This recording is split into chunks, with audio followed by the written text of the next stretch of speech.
سورہ مبارکہ شورا کی آیہ کریمہ جس کا نشان ہے 24ویں آیت میں نے آپ کے سامنے پڑھی ہے۔ اس آیہ کریمہ کے درمیانہ جو اس کا حصہ ہے اسے زیادہ تلاوت کیا جاتا ہے۔ قُلْ لَا أَسْأَلُكُمْ عَلَيْهِ أَجْرًا إِلَّا الْمَوَدَّةَ فِي الْقُرْبَىٰ، یہ شاید ہماری قوم کے ہر فرد کو یاد ہے، لیکن آیت مکمل اس سے پہلے بھی ایک حصہ ہے آیت کا اور اس کے بعد بھی ایک حصہ ہے آیت کا۔ درمیانی حصے سے ابتدائی حصے کا اور آخری حصے کا بڑا گہرا تعلق ہے، یعنی اگر ہم درمیانی حصہ بھی پڑھیں تو بھی عظمت سیدہ کا باب ہے، اور اگر ابتدائی اور آخری حصہ بھی پڑھیں تو سیدہ کی عظمت کا ہی باب ہے۔ اور یقیناً فرق یہ ہے کہ درمیانی حصے کے اندر جو بات کہی گئی ہے اس کا مقدمہ پہلا حصہ ہے اور اس کا نتیجہ آخری حصہ ہے۔ اب ذرا اس ترجمے کے مقدمے کے بعد آپ اس آیت کو ذرا غور سے سنیے۔ ارشاد ہو رہا ہے ذالک الذی یبشر اللہ، ذالک اشارے کے میں استعمال ہوتا ہے، ھذا، ھاتا، تلکا، ذالکا، ذاکا، یہ اشارے کے لیے استعمال ہوتا ہے عربی زبان میں، کسی اشارے کے طور پہ مختلف اشارے ہوتے ہیں، یہ وہ ان ان جیسے ہمارے ہاں اردو میں بولا جاتا ہے، ایسے عربی میں بھی اشاروں کے لیے مختلف الفاظ ہیں۔ ذالک الذی، یہ وہی، ذالک الذی، یہ وہی، ذالک الذی یبشر اللہ، یہ وہی بشارت ہے جو اللہ نے دی ہے۔ اب ایک ایک لفظ کے اوپر غور کریں گے تو سیدہ کی عظمت کا باب روشن ہوگا۔ یعنی اللہ نے اپنی بشارت کو فاطمہ زہرا کہا ہے، اور فاطمہ زہرا کو اللہ کی بشارت کہا جاتا ہے۔ اور یہ بشارت ہے کن لوگوں پر؟ یہ بشارت ہر اس بندے کے لیے ہے جو صاحب ایمان بھی ہے اور صاحب کردار بھی ہے۔ صلوات پڑھیں گے محمد و آل محمد۔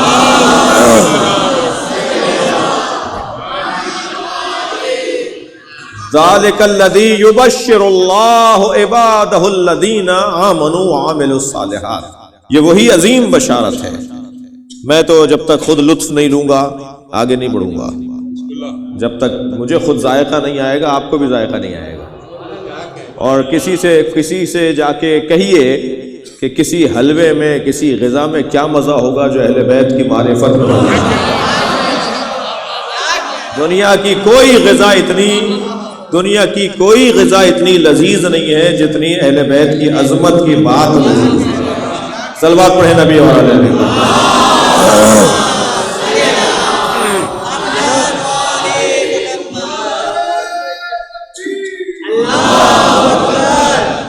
تھوڑا سا آگے بھی آ جائیے، صلوات پڑھتے ہو تھوڑا تھوڑا۔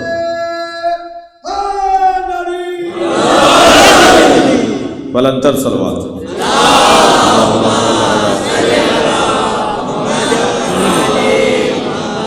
ذالک الذی یبشر اللہ عبادہ الذین آمنوا وعملوا الصالحات، یہ وہی عظیم بشارت ہے جو اللہ نے صاحبان ایمان کو اور صاحبان کردار کو عطا کی ہے۔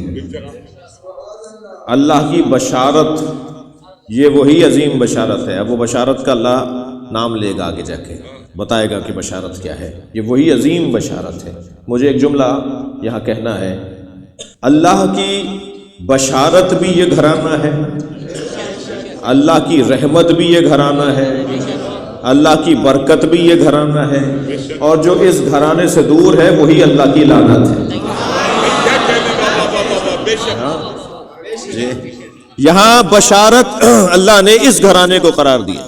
اچھا، بشارت، لفظ بشارت میرے بچوں اور جوانوں کو سمجھانے کے لیے عرض کر رہا ہوں کہ ایک لفظ آپ نے حشاش اور بشاش کا سنا ہوگا نا، اور بشر کا لفظ بھی سنا ہوگا، بشر بھی اسی خاندان کا لفظ ہے۔ اور جب چہرہ کھلنے لگے تو چہرے کا کھلنا بتاتا ہے کہ کوئی خوشی نصیب ہو رہی ہے۔ عزیزان گرامی، خوشی مل رہی ہے یہ چہرہ بتائے گا، خوشی کا نصیب ہونا یہ چہرے سے معلوم ہوتا ہے۔ چہرہ مملکت بدنیہ کا ترجمان ہوتا ہے۔ یہ جو مملکت بدن ہے نا، اس کے ترجمان کو چہرہ کہا جاتا ہے. اور اب اگر یہیں یہ جملہ لے لیں تو ہدیہ کر دوں، چہرہ مملکت بدنیہ کا ترجمان ہوتا ہے. جب مملکت بدنیہ کا ترجمان چہرہ بنتا ہے تو اسی طرح مملکت خدا کے چہرے کو علی کہتے ہیں.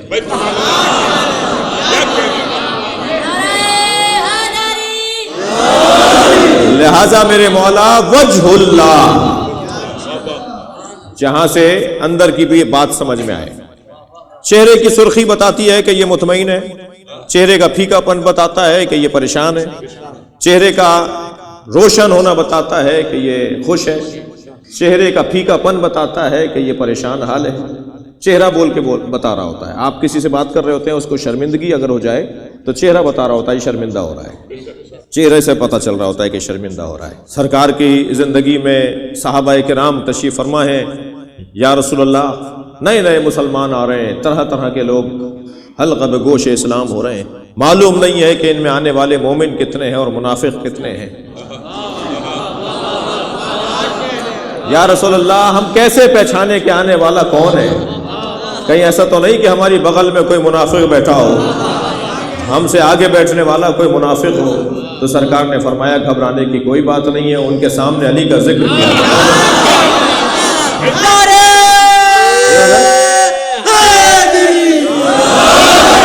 چہرہ پکار کے بتائے گا کہ مومن ہے یا منافق. تو اصحاب کہتے ہیں کہ ہم اصحاب نے یہ طے کر لیا تھا کہ جب پرکھنا ہوتا تھا کہ کون کیا ہے تو ہم اس کے سامنے علی کا ذکر کرتے تھے. چہرہ ترجمانی کرتا تھا کہ اندر کیا ہو رہا ہے. بشارت جب کسی کو دی جائے تو اس کا چہرہ کھلتا ہے، خوش ہوتا ہے. پہلے زمانے میں ہمارے بعض دوستوں کو یاد ہوگا کہ جب تار پتھر آتا تھا، جب ڈاکیا تار لے کر آتا تھا، جب ڈاکیا پتھر لے کر آتا تھا، ڈاکیا کو خط لے کر آتا تھا، تو ڈاکیے کے چہرے سے معلوم ہو جاتا تھا کہ یہ خوشی کی خبر لایا ہے یا یہ کسی کوئی برائی کی خبر لایا ہے، کوئی خبر غم لے کر آیا ہے. معمولاً جو بڑے لوگ ہوتے تھے وہ خوشی کی خبر سنانے پہ اسے انعام دیتے تھے، غم کی خبر پہ شاید اس کو پانی بھی نہیں پوچھا جاتا تھا، کیونکہ وہ بہرحال تو وہ اچھا بعض لوگ تو اتنے سمجھدار ہوتے تھے کہ لفافے پہ لکھے ہوئے مضمون کو دیکھ کر سمجھ لیتے تھے کہ اندر کیا لکھا ہوا ہے. جی غم کی خبر کے لیے جو لکھا جاتا تھا نا عنوان، تو وہ شکستہ خط میں لکھا جاتا تھا. خط بتاتا تھا کہ پریشانی کا لیٹر ہے. ہاں یہ ایسے اہل ذوق لوگ تھے، اللہ ان کی مغفرت فرمائے. ہمیں بہت اچھا دور نہیں ملا ہے. ہمارے جو بڑے تھے نا، ہمارے جو بزرگ تھے، بڑے کام کے اور پتے کے لوگ تھے. جی تو بشارت جس سے خوشی نصیب ہو، جس سے انسان کو سکون نصیب ہو. پریشانی تھی، اچھی خبر سنا دی. جب مولا کائنات کی خبر ولادت حضرت فاطمہ بنت اسد لے کر آئی نا حضرت ابو طالب کی خدمت میں، توجہ ہے، مولا نبی کی خبر ولادت جب جناب فاطمہ بنت اسد لے کر آئیں مولا حضرت ابو طالب کی خدمت میں، یعنی چچا کی خدمت میں نبی مکرم کی ولادت کی خبر جب لے کر آئیں اور کہا کہ اللہ نے آپ کو بھتیجا عطا کیا ہے. حضرت ابو طالب سے کہا، بی بی فاطمہ بنت اسد نے، آواز بلند نعرہ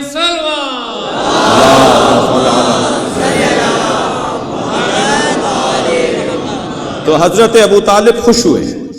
اور جب چہرے پہ خوشی آیا ہوئی اور حضرت کے دل کو سرور ملا، تو ہمیشہ کریم کا یہ دستور ہے کہ جب وہ خوش ہوتا ہے تو عطا کرتا ہے. اب خبر ولادت اور خبر خوش لے کر آئی تھی بی بی فاطمہ بنت اسد. سرکار دو جہاں کو کہا، سرکار دو جہاں کی خبر ولادت لے کر آئی حضرت ابو طالب کی خدمت میں کہ اے ابو طالب، اللہ نے آپ کو بھتیجا عطا کیا ہے. تو خوش ہوئے نا حضرت ابو طالب. تو خوشی کے موقع پر ایک اور بشارت حضرت ابو طالب نے دی. انہوں نے خبر خوش دی، انہوں نے بشارت دی. میں تمہیں بشارت دیتا ہوں 30 سال کے بعد تمہاری گود میں اس کا مسیح آئے گا. تو جو بشارت خود بشر، خوشی، شادمانی، پریشانی سے دوری، پریشانی سے نجات کو بشارت کہا جاتا ہے. جی وَمُبَشِّرًا بِرَسُولٍ، میں بھی بشارت پر غور کر رہا ہوں. صلوات پڑھ لیں ذرا محمد وعلی.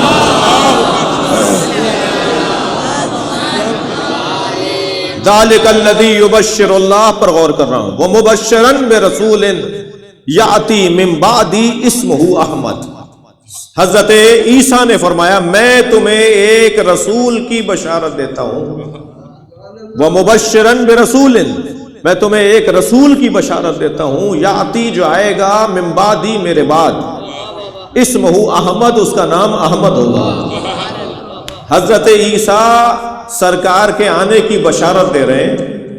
بشارت دینے سے خوشی بڑھتی ہے، اور بشارت اس کی دی جاتی ہے جو اس سے زیادہ افضل عمل ہو۔ اور حضرت عیسیٰ فرما رہے ہیں میں ایک رسول کی بشارت دے رہا ہوں، یہ مسلمان ہے جو نبی کی 40 سال کی عمر میں نبی کو نبی مانتا ہے، حضرت عیسیٰ 3000 سال پہلے کہہ رہے ہیں جو رسول ہے، 3000 سال پہلے کہہ رہے ہیں کہ رسول ہے وہ۔ صلوات پڑھیں ذرا محمد وآلہ۔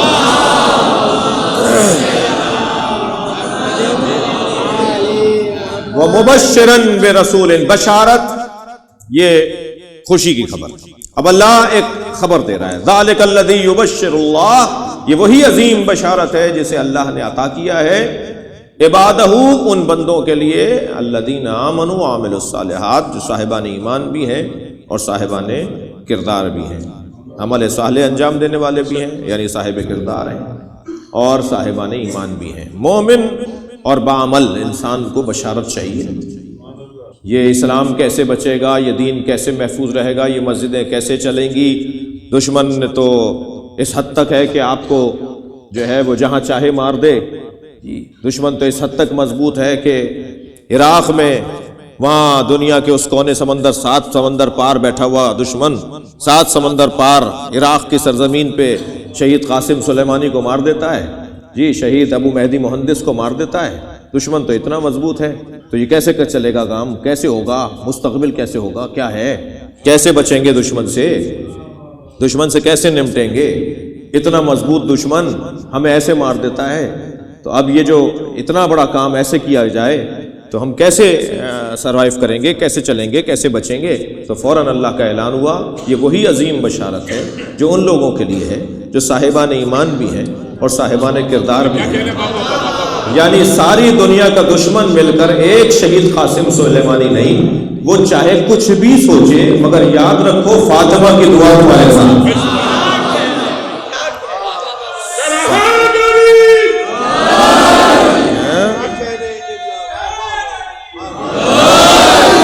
تمہارے ساتھ فاطمہ زہرا ہے۔ دنیا ایک طرف ہو جائے، تم اکیلے بھی کھڑے رہو تو گھبرانا نہیں۔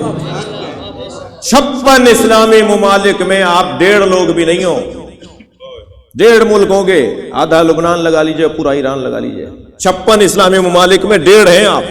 آدھا میں اس کو اس لیے کہہ رہا ہوں کہ وہاں وزیر اعظم شیعہ ہوگا تو صدر سنی ہوگا تو جی اسپیکر قومی اسمبلی کا جو ہے وہ عیسائی ہوگا، بس اس ٹائپ کا ایک نظام ہے۔ ترتیب میں ممکن ہے، مجھے اس وقت ممکن ہے ترتیب کے مطابق نہیں بول رہا، لیکن اس طرح کا نظام ہے۔ تو بڑی پوسٹ کے اوپر کسی پہ شیعہ ہوگا کہ ان 3 بڑی پوسٹوں میں سے، تو آدھا کر لیجئے اس کو، اس ملک کو، ورنہ اور ایک پورا ملک۔ تو 56 اسلامی ممالک میں آپ 1.5 ہیں، لیکن 56 کے 56 اسلامی ممالک پر آپ کا روب ہے یا نہیں؟ ساری دنیا ایک طرف، علی ولی اللہ والے ایک طرف،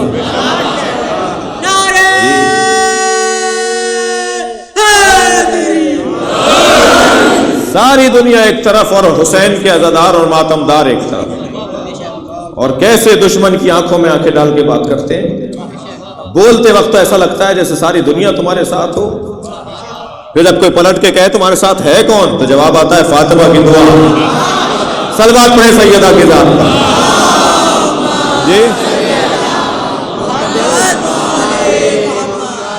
تشیع کی بنیاد جناب زہرا نے ڈالی ہے۔ اس امام بارگاہ کی جس نے بنیاد ڈالی ہوگی، اگر وہ بزرگ مر بھی گئے ہوں گے تو ان کے بچوں کو جتنی تکلیف ہوگی اتنی آپ کو نہیں ہوگی، اتنی مجھے نہیں ہوگی۔ وہ کھلستے ہوں گے، جلتے ہوں گے، پریشان ہوتے ہوں گے جب یہ پریشان ہوتا ہوگا۔ توجہ ہے، جس کے گھر سے لگتا ہے نا، جس کے گھر کا ہوتا ہے، جو پریشانی اسے ہوتی ہے، کسی اور کو نہیں ہوتی۔ شیعت کے خلاف میلی آنکھوں سے دیکھنے والے آج سنیں، شیعوں کو ٹیڑھی نگاہوں سے دیکھنے والے خبردار، اہل بیت کے دشمنوں کے خلاف سازشیں کرنے والے ہوشیار، اس مذہب کی بنیاد فاطمہ نے رکھی ہے، اس مذہب کی بنیاد سیدہ زہرا نے رکھی ہے۔ مکتب اہل بیت تشیع کی بانی جناب زہرا ہیں۔ مجھے کوئی ضرورت ہے کہ اس کو سمجھاؤں میں بچوں کو کیسے؟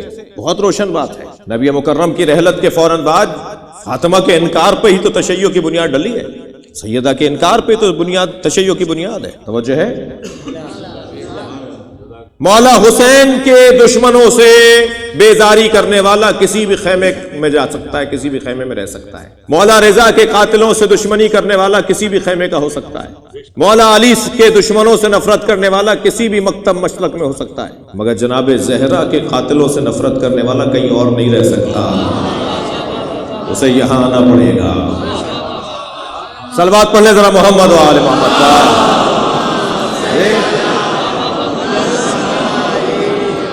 آج بھی دنیا میں 99% لوگ جو تشیع کی طرف راغب ہوتے ہیں، تھک تو نہیں رہے، خفا تو نہیں ہیں آپ؟ وہ بی بی کی وجہ سے تشیع کی طرف راغب ہوتے ہیں، بی بی کی وجہ سے تشیع کی طرف راغب ہوتے ہیں. بی بی آج بھی لوگوں کو علی ولی اللہ پڑھوا رہی ہیں. اور کیا مطلب ہوا؟ یہی مطلب ہے نا. بی بی آج بھی 1400 سال سے لے کر آج تک بی بی سب جس کو بھی علی ولی اللہ پڑھ رہا ہے وہ بی بی کی وجہ سے پڑھ رہا ہے. یعنی مولا علی کی زندگی ہی میں نہیں، سیدہ علی کی ولایت کی مدافع تھی، بلکہ قیامت تک علی کی ولایت کی مدافع اگر کوئی ہے تو وہ بی بی زہرا کی ذات، ولایت علی کی مدافع ذات.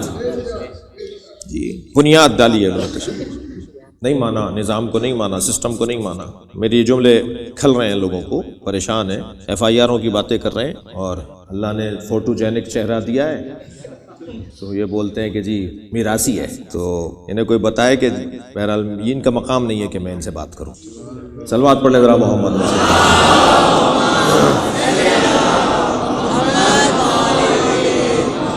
ان کی حیثیت نہیں ہے کہ ہم ان سے بات کریں. ویسے بھی پاکستان میں اپنا شیعوں کا دشمن کسی کو نہیں مانتا. شیعہ پاکستان کے شیعوں کا کوئی دشمن نہیں ہے. اور میں اپنے بچوں سے کہہ رہا ہوں، میری خوش قسمتی ہے مجلس میں جوانوں کی تعداد زیادہ ہے. میں ان سے محبت کرتا ہوں، یہ مجھ سے محبت کرتے ہیں. ان سب کے ہاتھ چوم رہا ہوں میں تصور میں. یہ حسین کے عزادار جوان، قوم و ملت کا سرمایہ. جی یہ پاکستان میں ہمارا کوئی دشمن نہیں ہے. ہم سے دشمنی کرنے کے لیے قابلیت چاہیے جو ان میں نہیں ہے. ہر ایک کو اپنا دشمن نہیں مانے، حیثیت نہیں ہے ان کی کہ یہ ہمارا دشمن کہنا ہے. جنگ صفین میں مولا علی کی تلوار کو دیکھ کر ایک شخص کپڑے اتارنے لگا. مولا نے منہ موڑ کے فرمایا یہ اس قابل نہیں علی اس پہ تلوار چلانے. کوئی مرد آئے علی سے لڑنے کے لیے. صلوات پڑھے محمد وآلہ.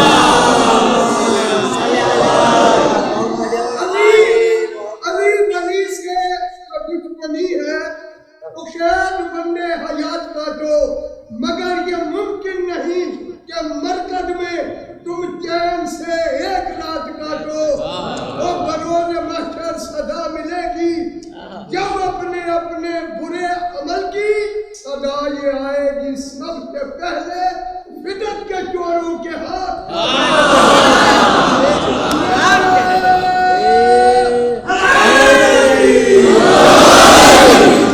بنیاد تشیع جناب زہرا کی ڈالی. ہمارے پیچھے جناب زہرا کی دعا ہے. سیدہ ہمارے لیے دعا گو ہیں. سیدہ کے بچے ہم سے ضمانت دیتے ہیں کہ وہ جنت میں ہمیں لے جائیں گے. اور اس دنیا میں بھی ہماری جنت یہ مجلس ہے. جب ہم مجلس میں آتے ہیں نا تو ہم اتنی دیر تک جنت میں بیٹھے ہوتے ہیں. جنت سکون کی جگہ کو کہتے ہیں، جہاں سکون ملے، جہاں چین ملے، جہاں اطمینان نصیب ہو، اسے جنت کہا جاتا ہے نا.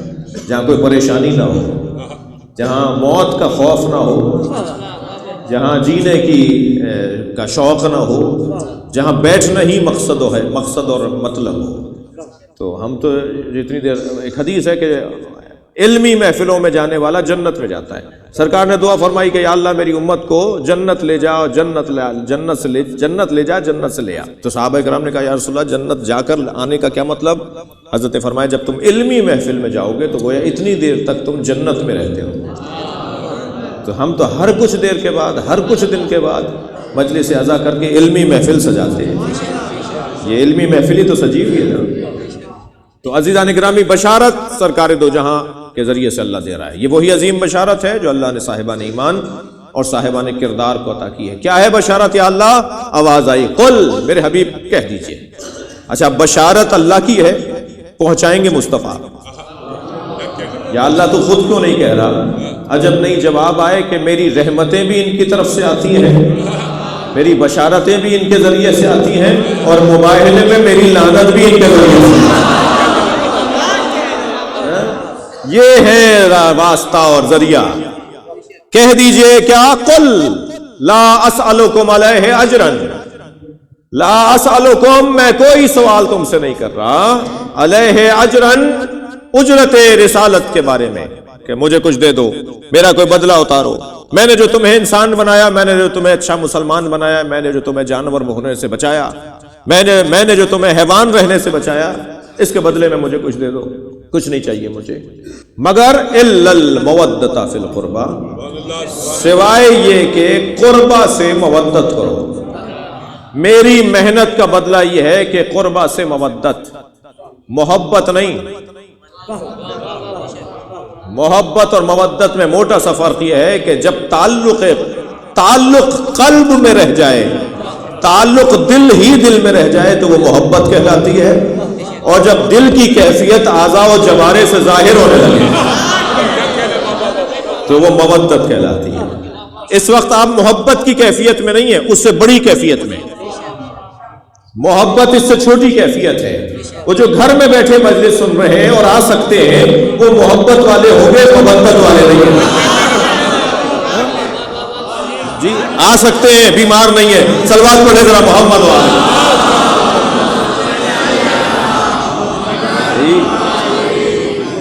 اب یہ کیا ہے؟ اللہ کا نظام، اللہ کا انصاف اور اللہ کی عدالت کہاں جائے گی پھر؟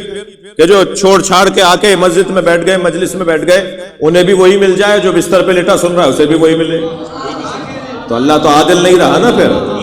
نہیں، اسے ملے گا ثواب، اس لیے، اور آ سکتا ہو، بیمار کی بات نہیں ہو رہی ہے، آ سکتا ہے، تو وہ محبت کا عنوان۔ لیکن یہ مودت ہے۔ مودت پہ خرچہ کرنا پڑتا ہے، وقت لگانا پڑتا ہے، پیسہ دینا پڑتا ہے، جان کا نذرانہ دینا پڑتا ہے، جی خرچ کرنا پڑتا ہے۔ جب خرچ کریں گے تو وہ مودت کہلائے گی، اور جب اظہار کریں گے، ایک صاحب کہنے لگے فلاں بھی تو شیعہ ہیں، انہیں کوئی نہیں مارتا، اللہ نہ کرے کوئی انہیں مارے، ہم تو کسی کے مرنے پر خوش نہیں ہیں، ہم تو پاکستان میں جو دیوبندی اور بریلوی اور غیر شیعہ شخصیات ماری جاتی ہیں ان پر بھی افسوس ہوتا ہے، ہمیں نہیں ہونا چاہیے، کسی کا قتل ماورائے عدالت نہیں ہونا چاہیے، حتیٰ مجرم بھی ہے تو اس کو ایک نظام کے تحت سزا ملنی چاہیے، کسی روڈ چلتے ہوئے کو سزا دینے کا حق نہیں ہے۔ جو کراچی میں مفتیان دین مارے گئے، اہل سنت کے علماء مارے گئے، ہم ان کی مذمت کرتے آئے ہیں، ہمیں پسند نہیں ہوا، وہ ہمیں اچھا نہیں لگا وہ۔ البتہ ان تکفیریوں سے کوئی جا کر کہے کہ آگ تو تم نے لگائی تھی اس ملک میں، ہمیں کافر کہہ کر، ہمیں برا کہہ کر، اور ہمارا خون حلال اور جائز سمجھ کر، تو جب آگ جلتی ہے نا بھائی، تو پھر تپش تو ہر جگہ جا سکتی ہے، آگ کی تپش کو روک نہیں سکتا پھر کوئی۔ تو یہ تو پھر نقصان ہم سے زیادہ، ہمارا تو کوئی نقصان ہی نہیں ہوا جی۔ 5000 6000 لوگ پاکستان میں شیعہ مار دیے گئے، اتنے ڈاکٹر مار دیے گئے، مولانا آپ کہہ رہے ہیں ہمارا کوئی نقصان نہیں ہوا؟ نہیں، ہمارا کوئی نقصان نہیں ہوا۔ بہرحال انہیں بھی 10 سال کے بعد مرنا ہی تھا، انہیں بھی کسی بیماری میں آ کر کسی بیماری کا شکار ہو کے مرنا ہی تھا جی۔ کون ہے جو آب حیات پی کے آیا ہو؟ سب کو بہرحال اس دنیا سے جانا ہی ہے، کوئی ایکسیڈنٹ میں مرے گا، کوئی ہارٹ فیلئر میں مرے گا، کوئی ہیپیٹائٹس بی سی میں مرے گا، کوئی کسی بھی بہانے سے مرے گا۔ بہتر نہیں ہے کہ کالے کپڑوں میں دم نکلے،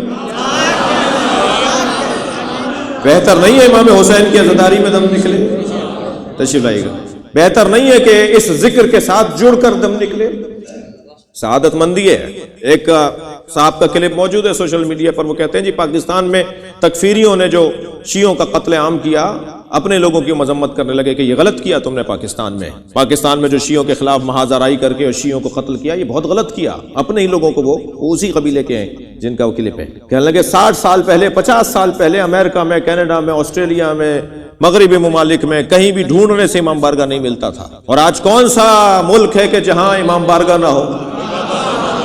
تم نے پاکستان میں انہیں مارا، یہ پوری دنیا میں پھیل گئے، تو بتائیے ہمارا نقصان ہوا یا فائدہ ہوا؟ ہم پوری دنیا میں حسین کا پیغام لے کر چلے گئے، پہنچ گئے۔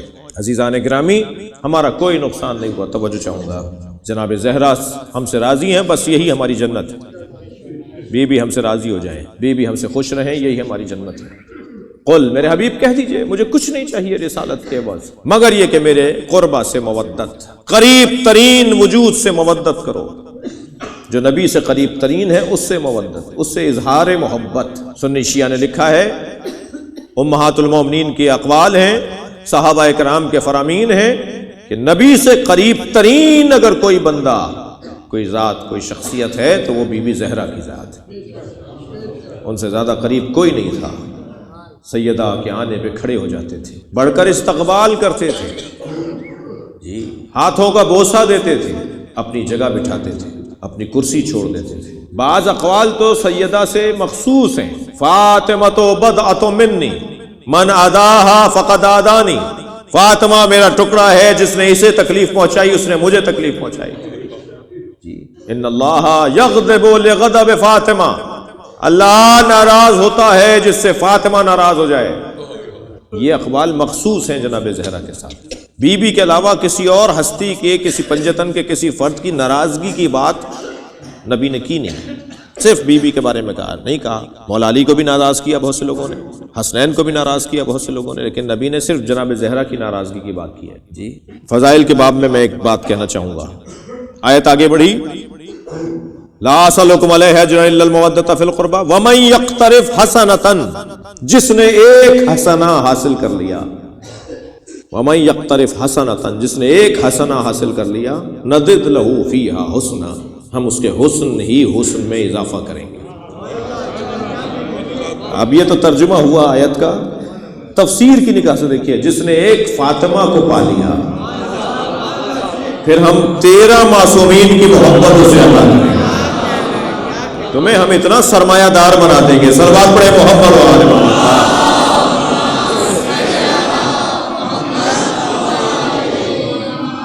ایک سیدہ سے جس نے محبت کی، پھر علی بھی اسی کو ملے گا، پھر حسن بھی اسی کو نصیب ہوگا، پھر حسین بھی اسی کا ہے جو اس نے فاطمہ سے محبت کی ہے، اور پھر مہدی تک حسن ہی حسن اسے ملے گا۔ وَمَن يَقْتَرِفْ حَسَنَةً، جس نے ایک حسنہ پا لیا، نَزِدْ لَهُ فِيهَا حُسْنًا، نزد اضافہ کریں گے، زیادہ کریں گے، ہم اس کے لیے ہم زیادہ کریں گے حسن ہی حسن کو۔ یہ حسنہ سے مراد ائمہ اہل بیت۔ ابھی آپ نے نماز پڑھی، نماز کے درمیان قنوت کے اندر یہ دعا معمولاً پڑھی جاتی ہے، ربنا آتنا فی الدنیا حسنۃ وفی الآخرۃ حسنہ وقنا عذاب النار، یا اللہ مجھے دنیا میں بھی حسنہ عطا فرما۔ سمجھ میں آ گیا کہ حسنہ کسے کہا جاتا ہے؟ یا اللہ مجھے دنیا میں بھی فاطمہ زہرا کی محبت عطا فرما، آخرت میں بھی فاطمہ کی زیارت عطا فرما، اور مجھے عذاب الہی سے محفوظ رکھ۔ جی حسنہ یعنی بی بی زہرا۔ اب کتنا اچھا لگے گا یہ قنوت آپ کو، صلوات پڑھ لیں ذرا محمد والے۔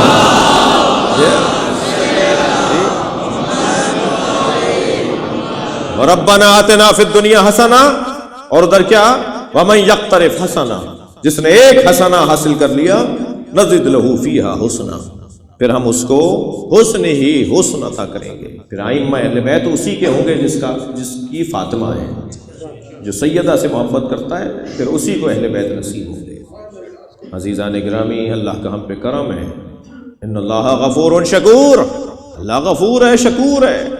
جی فاطمہ کو پاؤ، فاطمہ کو ڈھونڈو۔ علامہ اقبال روزانہ نماز فجر کے بعد قرآن کی تلاوت کرتے تھے۔ ایک دن ان کے ابا برابر سے گزرے، کہنے لگے بیٹا کیا پڑھ رہے ہو؟ ابا قرآن پڑھ رہا ہوں۔ کہ اسے سوائے مصطفیٰ کے کوئی نہیں سمجھ سکتا، یہ قلب مصطفیٰ پہ اترا ہے، اسے نبی کے علاوہ کوئی سمجھ نہیں سکتا۔ تو کہنے لگے کیا مطلب ہے میں قرآن نہیں پڑھوں؟ کہنے لگے نہیں قرآن پڑھو، مگر قلب مصطفیٰ میں جگہ بناؤ۔ جب تم قلب مصطفیٰ میں جگہ بنا لو گے تمہیں قرآن سمجھ میں آئے گا۔ کہنے لگے قلب مصطفیٰ میں جگہ کیسے بناؤں؟ کہنے لگے فاطمہ زہرا کو راضی کرو، فاطمہ کو راضی کرو گے مصطفیٰ راضی ہو جائیں گے، اور جس سے مصطفیٰ راضی ہو گئے پھر اسے قرآن سمجھ میں آئے گا۔ عزیزان گرامی، یہ مقام اتنا بلند مقام ہے، کسی بیوی میں یہ جرت نہیں، کسی شخصیت میں یہ مجال نہیں کہ وہ کہے کہ میں بھی تو فاطمہ بھی، میں بھی تو علی بھی۔ اہل بیت کے برابر کوئی نہیں ہے، سب کا مقام، سب کا احترام رہنا چاہیے۔ کسی کے بارے میں کوئی منفی بات، کوئی نامناسب بات، کوئی نازیبا گفتگو، کوئی رقیق بات، کوئی معیار سے گری ہوئی گفتگو، یہ معیاری لوگوں کا کام نہیں ہے، لیکن علی کے برابر کوئی نہیں ہے، اہل بیت کے برابر کوئی نہیں ہے۔ یہ میں نہیں کہہ رہا، اہل بیت نے خود فرمایا ہے، لا یقاس بنا احد، خبردار ہمارے ساتھ کسی کا مقایسہ نہیں کرو۔ کیفا یسوى من جرت نعمتہ، وہ اہل بیت کے برابر کیسے ہو سکتے ہیں جو اہل بیت کے ٹکڑے کھاتے ہوں۔ مولا علی کا جملہ ہے یہ، مولا علی کا فرمان ہے، وہ اہل بیت کے برابر کیسے ہو سکتے ہیں جو اہل بیت کے بچے ہوئے ٹکڑے کھاتے ہیں۔ ساری دنیا بطفیل اہل بیت کھا رہی ہے، ساری دنیا بطفیل اہل بیت کھا رہی ہے۔ اللہ رزق انہیں دیتا ہے، ہم ان کے طفیل میں کھاتے ہیں، ہم ان کی برکت سے کھاتے ہیں، ہم ان کے فیض سے کھاتے ہیں، ہم فیض اہل بیت سے لیتے ہیں۔ واسطہ فیض الہی اہل بیت کی ذات، واسطہ فیض الہی اہل بیت کی ذات، کوئی برابر نہیں ہے، کوئی قابل مقایسہ نہیں ہے۔ اور جس نے بھی، صرف وہ معراج والی کیفیت نہیں ہے کہ لو دنو تو انملتن لہترق، تو اگر ایک قدم بھی آگے جاؤں گا تو جل جاؤں گا، یہ کہا تھا نا جبریل امین علیہ السلام نے حضرت نبی مکرم سے، یا رسول اللہ ایک قدم بھی آگے بڑھا لہترق تو جل جاؤں گا۔ یہ جو ایک قدم آگے بڑھنے والی بات ہے نا، کم سے کم اس میں بچوں اور جوانوں کے لیے ایک پیغام دوں کہ ہمیں پتہ ہونا چاہیے کہ کون سی جگہ میرے پیر رکھنے کی ہے، کون سی جگہ میرے پیر رکھنے کی نہیں ہے۔ ہر شخص کو اپنی حدوں کا پتہ ہونا چاہیے، اور جو اپنی حدوں کا تعین کر لے اور تشخیص دے لے کہ مجھے یہاں نہیں جانا چاہیے، وہ پھر جبریل امی بنتا ہے، یہ مقام پا جاتا ہے۔ لیکن جو اپنی حدوں کو ہی نہیں جانتا کہ مجھے یہاں اس وادی میں میرا گزر بھی ہے نہیں، دین کتنا مظلوم ہے، دین کتنا بیچارہ ہے جی۔ آئی اسپیشلسٹ کبھی بھی کڈنی کے بارے میں رائے نہیں دیتا، کڈنی اسپیشلسٹ کبھی بھی ہارٹ کے بارے میں رائے نہیں دیتا، انجینئر کبھی بھی میڈیکل کے بارے میں رائے نہیں دیتا جی، مکینک کبھی بھی مستری کے بارے میں رائے نہیں دیتا کہ یہ دیوار ایسے بناؤ۔ کہے تمہارا کیا مطلب، تم یہ بتاؤ کہ انجن میں فلاں پرزہ کیسے لگے گا، وہ تم بتا سکتے ہو، مگر یہ عمارت تو میرا کام ہے۔ ہر فیلڈ کا ایک ایکسپرٹ ہے۔ یہ دین اتنا بیچارہ کیوں ہے کہ ہر ککڑی بیچنے والا رائے دے رہا ہو؟ نہیں، ہر شخص کو اپنی حدوں کا پتہ ہونا چاہیے کہ یہ میری حد نہیں ہے، مجھے یہاں نہیں جانا چاہیے، یہ میرا مقام نہیں ہے، یہ بھائی کسی اور کا موضوع ہے، اس سے بات کرو جی۔ طرزوں کے بارے میں، بندشوں کے بارے میں تو اسد جہاں بتائیں گے نا، اسد آغا بتائیں گے نا، میرے والد بتائیں گے نا، عابد حسین عاطف الوری، جن کا کام ہی ہے، آبا و اجداد سے کام یہی کہ کیسے طرزیں بنتی ہیں، کیسے بندشیں بنتی ہیں، فلاں کلام کی کتنی بندشوں میں سے پڑھا گیا ہے، فلاں مرثیہ کون سی تو یہ تو جو اہل فن ہے وہ بتائیں گے نا۔ ہر شعبے کا ایک ماہر ہوتا ہے، ہر شعبے کا ایک ایکسپرٹ ہوتا ہے، ایکسپرٹ رائے دے گا۔ بس جب انسان یہ تشخیص دے لے کہ یہاں مجھے نہیں جانا چاہیے، یہ میری حدیں نہیں ہیں، یہ میری جگہ نہیں ہے، تو عزیزان گرامی وہی انسان کامیاب رہتا ہے۔ کہیں تو اپنے بارے میں طے کریں نا کہ یہاں سرخ بتی ہے یا ہر جگہ ہری بتی جل رہی ہے، کہ دوڑے چلے جاؤ دوسروں کی حدوں میں داخل ہو جاؤ۔ نہیں، انسان طے کرے کہ یہاں میری زندگی میں سرخ بتی ہے، یہاں یہ یلو بتی ہے، یہاں مجھے تھوڑی دیر رکنا ہے، آہستہ ہونا ہے، یہاں تیز چلنا ہے، یہاں دوڑنا ہے، یہاں رکنا ہے۔ بس یہ اگر اور میری اور ہماری قوم کا جو اس وقت بڑا عالمیہ ہے، جو بڑی مشکل ہے، وہ ایک بڑی مشکل یہی ہے کہ جہاں اپنی حدوں کو نہیں پہچان رہے نا لوگ، وہیں وہ فساد کر رہے ہیں۔ اپنی حدوں کو مجھے پہچاننا چاہیے۔ توجہ کر لیا آپ نے عزیزان گرامی؟ صرف معراج پر جبریل امین نے نہیں کہا تھا کہ اگر ایک قدم آگے بڑھوں گا تو جل جاؤں گا۔ جس نے بھی ایک قدم آگے بڑھا ہے، جو ایک قدم آگے بڑھا ہے، وہ مشکل میں آیا ہے، وہ پریشان ہوا ہے جی۔ شاید کسی بچے کے لیے نئی بات ہو، لا تقربا هذه الشجرہ، اے آدم و حوا اس درخت کے قریب نہ جانا۔ یہ کون سا درخت تھا جس کے قریب جانے سے روکا تھا؟ وہ عظمت اہل بیت کا درخت تھا۔ اہل بیت کو دیکھ کر حضرت آدم نے کچھ دیر کے لیے سوچا میں علی جیسا کیوں نہیں ہوں، فوراً جنت سے نکال دیا۔ کوئی گندم نہیں کھائی تھی، علی کو اپنے جیسا بولا تھا۔ اگر آدم علی کو اپنے جیسا بولے تو جنت سے نکلوائے جاتے ہیں۔ میری اور آپ کی حیثیت کیا ہے؟ صلوات پڑھیں گے محمد و آل محمد پر جی۔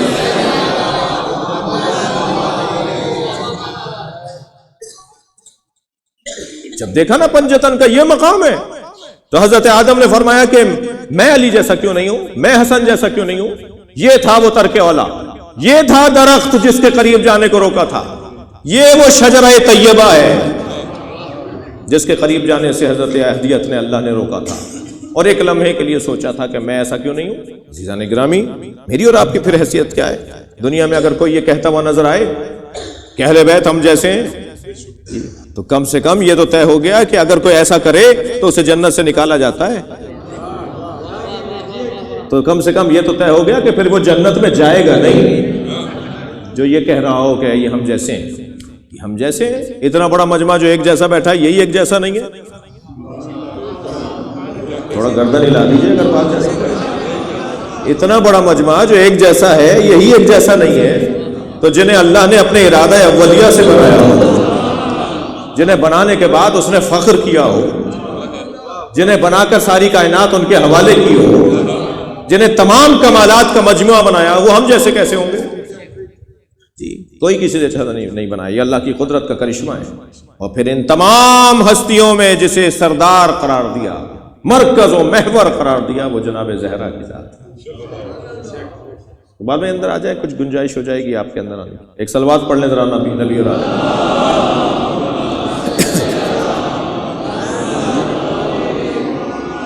اس سے بہتر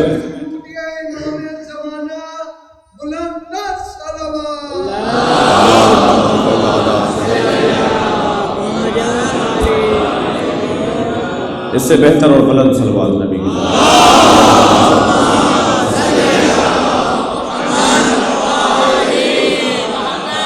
ان اللہ غفور شکور. اللہ بہت زیادہ معاف کرنے والا ہے، اللہ بہت زیادہ پسند کرنے والا ہے. عزیزان گرامی، میری اور آپ کی جو قسمت ہے بہت بلند ہے، اس لیے کہ ہم اس دروازے پر بیٹھے ہیں. وقت گزر جائے گا، پریشانیوں کا دور گزر جائے گا، اور دنیا تو ویسے ہی پریشانیوں کی جگہ ہے. ایک صاحب گئے ایک مولانا کے پاس، مولانا سر میں درد رہتا ہے، کوئی دعا بتا دیجئے. مولانا نے کہا یہ پڑھ لیا کرو. کہنے لگے میری بیوی کے گھٹنے میں درد رہتا ہے، کچھ بتا دیجئے. انہوں نے کہا یہ پڑھ لیا کرو. میرے بیٹے کے کمر میں درد ہو گیا ہے، کچھ بتا دیجئے. انہوں نے کہا یہ پڑھ لیا کرو. کہنے لگے میری آنکھ بھی پھڑکتی ہے کبھی کبھی، کچھ بتا دیجئے. کہنے لگے یہ پڑھ لیا کرو. کہنے لگے وہ کان میں بھی درد ہو جاتا ہے. مولانا کہنے لگے بھائی یہ دنیا ہے، جنت تھوڑی ہے. یہاں تو پریشان ہی رہنا ہے. جہاں خوشحال رہنا ہے، جہاں خوشحالی ہی خوشحالی ہوگی، وہ جنت ہے. صلوات پڑھ لیں محمد.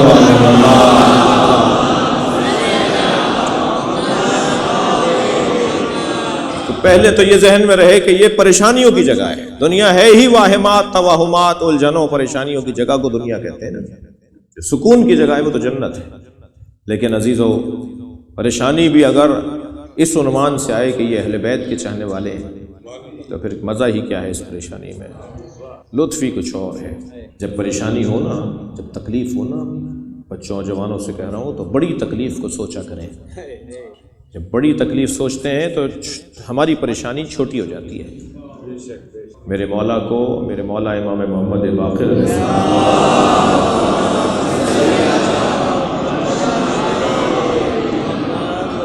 بخار کی کیفیت تھی، تب کا عالم تھا امام کے. حضرت نے اپنے غلام سے فرمایا میرے اوپر ٹھنڈا پانی ڈالو. جب غلام ٹھنڈا پانی ڈالنے لگا تو کہتا ہے میں نے سنا امام باقر بار بار کہہ رہے تھے یا فاطمہ یا زہرا. اس غلام نے امام سے سوال کیا مولا آپ اپنی دادی زہرا کو کیوں یاد کر رہے ہیں؟ فرمانے لگے جب تکلیف ہو تو بڑی تکلیف کو سوچا کرو. میں اس وقت تکلیف میں ہوں اور میں اپنی دادی زہرا کی تکلیف کو سوچ رہا ہوں، اور جب میں دادی زہرا کی تکلیف کو سوچتا ہوں تو میری تکلیف ختم ہو جاتی ہے. اجرکم اللہ. 2-3 سال کا سن ہے امام محمد تقی کا. غلام نے لا کر امام رضا کی گود میں دیا. امام نے اپنے بچے کو گود میں لیا تو وہاں بیٹھے ہوئے تھے جناب زکریا ابن آدم، مولا رضا کے صحابی شاگرد. وہ کہتے ہیں میں نے دیکھا کہ محمد تقی رو رہے ہیں، مسلسل آنکھوں سے آنسو جاری ہیں. میں نے امام رضا سے پوچھا مولا آپ کا بچہ کیوں رو رہا ہے؟ امام نے فرمایا خود میرے بچے سے پوچھو، خود محمد تقی سے پوچھو یہ کیوں رو رہے ہیں. میں نے آگے بڑھ کے سلام کیا. میں نے کہا فرزند امام آپ کیوں رو رہے ہیں؟ تو روتے ہوئے فرمایا آج میری دادی زہرا کی شہادت کا ہے. اجرکم اللہ، اجرکم اللہ.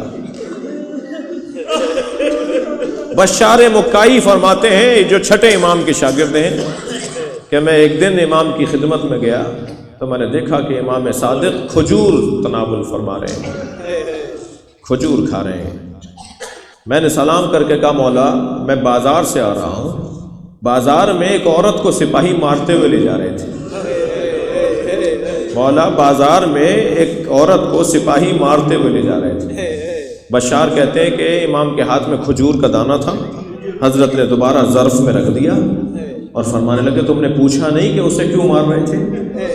میں نے کہا مولا میں نے پوچھا، مجھے بتایا کہ یہ بازار سے گزر رہی تھی، اسے ٹھوکر لگی اور جب زمین پر گری تو بے ساختہ عادتاً اس کی زبان پر ایک جملہ آیا، اور جملہ یہ تھا کہ اللہ فاطمہ کے قاتلوں پہ لعنت کرے۔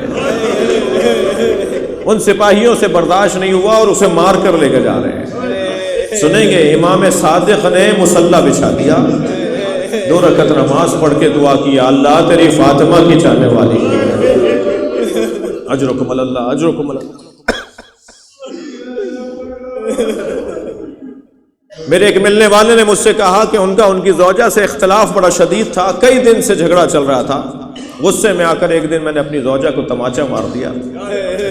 3 دن بعد مجھے احساس ہوا کہ مجھے مارنا نہیں چاہیے تھا۔ میں نے جب اپنی بیوی سے معافی مانگی، مجھے معاف کرو میں نے تمہیں مارا، تو کہتے ہیں کہ میری زوجہ نے مجھ سے کہا کہ آئندہ کبھی ایسا ہو آپ غصے پہ قابو نہ پا رہے ہو تو اتنا ضرور دیکھ لیجیے گا میرے بچوں کے سامنے نہ ماریے گا۔ جب آپ مار رہے تھے میری بیٹی دیکھ رہی تھی اور وہ 3 دن سے بخار میں ہے اور کہتی ہے اماں آپ کو بابا نے مارا، اماں آپ کو بابا نے مارا۔ سنیں گے ذرا امام حسن مدینے کی ایک گلی سے نہیں گزرتے تھے، جب وہ گلی آتی تھی نا امام حسن راستہ بدل دیتے تھے۔ کسی نے پوچھا مولا آپ اس گلی سے کیوں نہیں گزرتے؟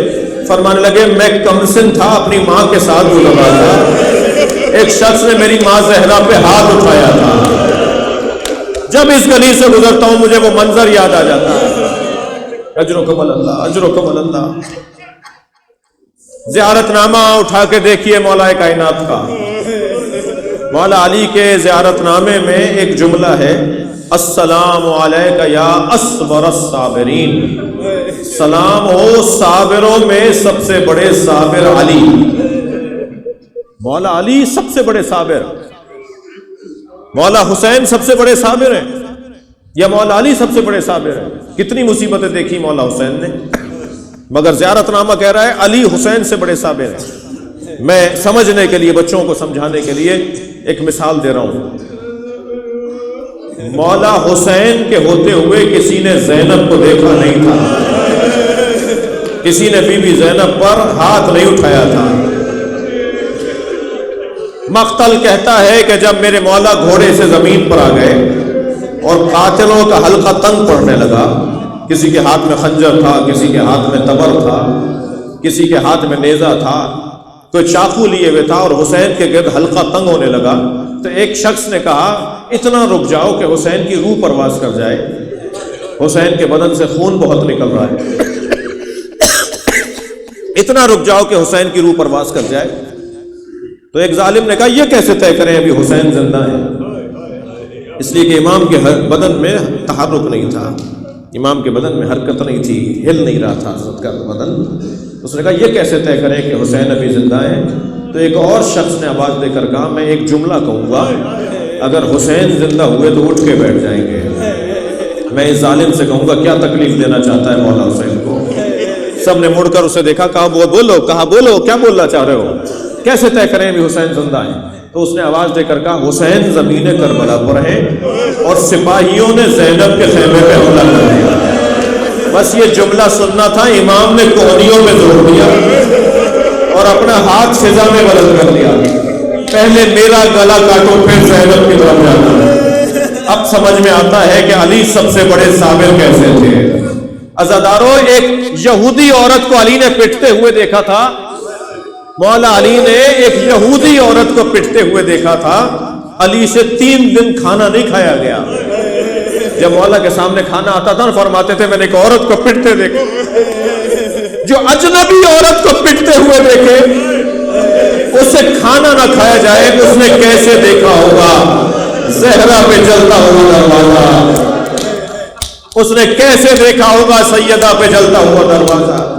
اجرکم اللہ۔ گریہ ہو گیا، مجلس ہو گئی، ایک منزل اور لے لیجیے۔ میری بیوی نے مولا علی کو بلا کر وصیتیں فرمائی، میری بیوی نے امام حسن کو بلا کر وصیتیں فرمائی، پھر بلایا حسین کو بھیج دیجئے، پھر امام حسین سے وصیتیں فرمائی۔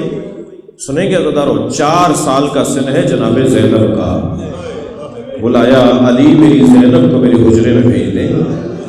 جناب زینب کبریٰ ماں کے قریب آئی ہیں، اماں زہرا بستر پر ہیں، آواز دے کر کہا بیٹا زینب یہ صندوقچہ اٹھا کے لاؤ۔ جناب زینب کبریٰ صندوقچہ اٹھا کر لائیں۔ بیٹا اس میں کیا ہے؟ کھولا تو اس میں کفن رکھے ہوئے تھے۔ کہا بیٹا جب نانا کی رحلت ہو رہی تھی تو جبریل جنت سے 5 کفن لے کر آئے تھے، ان میں سے ایک کفن تمہارے نانا کو دے دیا، یہ جنت کے کفن ہیں، اور اب ایک مجھے دکھاتی رہو تو میں تمہاری ذمہ داریاں لینا چاہتی ہوں۔ میں کہوں گا بی بی بڑی ذمہ داری دے رہی ہے، اے زینب یہ کفن ہے جو تمہیں دیتے ہیں۔ ایک کفن دیکھا، جناب زینب نے دکھایا تو جناب زہرا نے فرمایا کہ کچھ دن بعد، انہی دنوں میں کچھ دن کے بعد تمہارے بابا گھر میں آ کر جب تم سے کفن مانگے نا، میں نے تمہارے بابا کو تمہارے بھائیوں کو بتا دیا کہ کفن زینب کے پاس ہے، جب تمہارے بابا آ کر تم سے کفن مانگے تو یہ میرا کفن ہے، یہ اپنے بابا علی کو دے دینا۔ دوسرا کفن دیکھ کر فرمایا بیٹا یہ تمہارے بابا علی کا کفن ہے، جب بھائی حسن آ کے تم سے کفن مانگے کہ بہن زینب بھائی بابا کا کفن کون سا ہے، تو یہ تم اپنے بابا کا کفن بھائی حسن کو دے دینا۔ اب رہ گئے 2 کفن، ایک کفن کو دیکھ کے فرمایا یہ تمہارے بھائی حسن کا کفن ہے، جب بھائی حسین آ کر تم سے کفن مانگے تو یہ کفن دے دینا۔ اب رہ گیا آخری کفن، جناب زینب نے وہ اٹھا کر دیا تو بی بی زہرا رونے لگی، فرمایا یہ بھی تمہارے بھائی حسن کا کفن ہے۔ کہ اماں بھائی حسین کا کفن؟ فرمایا حسین کا کفن جنت سے نہیں آیا، میرا بچہ بے گو کفن دفنایا جائے۔